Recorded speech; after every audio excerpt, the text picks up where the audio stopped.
오늘 말씀은 여호수아 6장 12절부터 21절까지의 말씀입니다. 또 여호수아가 아침에 일찍 일어나니 제사장들이 여호와의 궤를 메고 제사장 7은 양각 나팔 7을 잡고 여호와의 궤 앞에서 계속 행진하며 나팔을 불고 무장한 자들은 그 앞에 행진하며 후군은 여호와의 궤 뒤를 따르고 제사장들은 나팔을 불며 행진하니라. 이와 같이 엿새 동안에 하루에 한 바퀴씩 여리고성을 돌았습니다. 여리고성은 두 겹으로 된 아주 견고한 성이었습니다. 외벽이 있었고 내벽이 있었습니다. 전략적인 요충지였기 때문에 이와 같이 두 겹으로 성을 쌓은 것입니다. 그런데 하루에 한 바퀴씩 이른 새벽부터 엿새 동안 6바퀴를 돌았습니다. 마지막 7일째도 아침에 일찍 일어나서 이와 같이 하루에 7바퀴를 돌았습니다. 13바퀴를 일주일 동안 이스라엘 백성들이 돈 것입니다. 법궤를 메고 나팔을 불고 앞뒤에는 군사들이 호위하면서 성을 계속 돌았습니다. 많은 의심이 있었고 궁금증도 있었고 이러다 갑자기 공격을 받아서 죽으면 어떻게 하나는 두려움도 있었겠지만 여호수아가 명령한 대로 이스라엘 백성들은 순종을 했습니다. 그래서 일주일 동안 13바퀴 돌면서 아무 소리도 내지 않았습니다. 침묵하며 이들이 인내한 것입니다. 순종한 것입니다. 결국 마지막 날 7바퀴를 다 돌고 나팔을 불고 소리를 외치라고 명령했을 때 이스라엘 백성들은 그대로 순종하여 양각 나팔을 제사장들이 불고 큰 소리를 질렀을 때 결국 이 견고한 성이 하나만 무너진 것이 아니라 내벽과 외벽 두 성벽이 다 와로로 무너진 것입니다. 그래서 여리고성을 점령하게 됩니다. 오늘 이 여리고성의 점령을 통해서 우리가 배워야 될 것은 하나님의 말씀은 반드시 이루어진다는 사실입니다.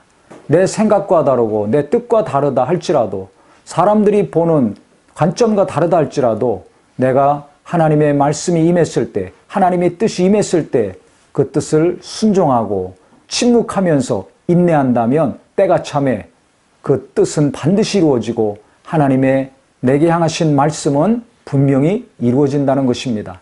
그래서 꿈이 이루어지는 것이 아니라 하나님의 말씀이 이루어진다는 걸 잘 명심을 해서 하나님 말씀이 임했을 때 하나님의 뜻이 임했을 때 우리가 그것을 거부하고 머뭇거리지 아니하고 환영하는 것과 동시에 그 말씀이 이루어질 때까지 그 뜻이 성취될 때까지 인내해야 될 것입니다.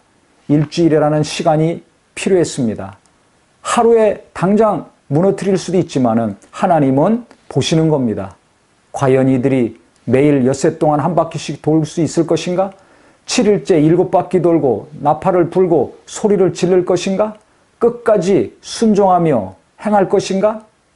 하나님은 지켜보시는 겁니다. 요단강 건널 때도 그렇고 여리고성을 돌 때도 마찬가지입니다.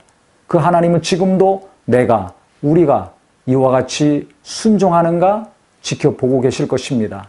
가정에서, 일터에서, 공부를 하면서, 사업을 하면서, 자녀를 키우면서 또 하나님의 일을 하면서 하나님은 보고 계십니다.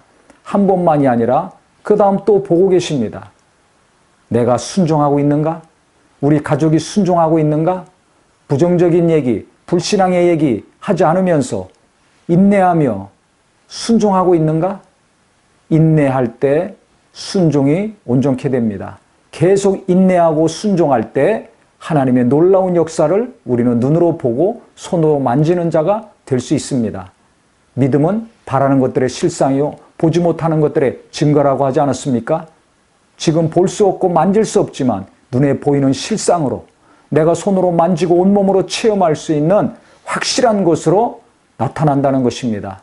그래서 믿음이 있는 분은 말씀이 있는 분이요 그 말씀을 붙들고 인내할 때 순종할 때 그 말씀이 이루어지고 믿음이 놀라운 결과를 낳는 것입니다. 그래서 우리 모두가 말씀 듣고 은혜 받고 끝나는 것이 아니라 그 말씀이 이루어질 때까지 인내하고 하나님이 성령으로 감동하신 것이 있다면 그것이 이루어질 때까지 기도하며 말씀 붙들고 계속 인내하심으로 여리고성이 무너진 것처럼 때가 참에 하나님이 큰 일을 이루시는 거룩한 앞날이 되시기를 예수 이름으로 축원합니다.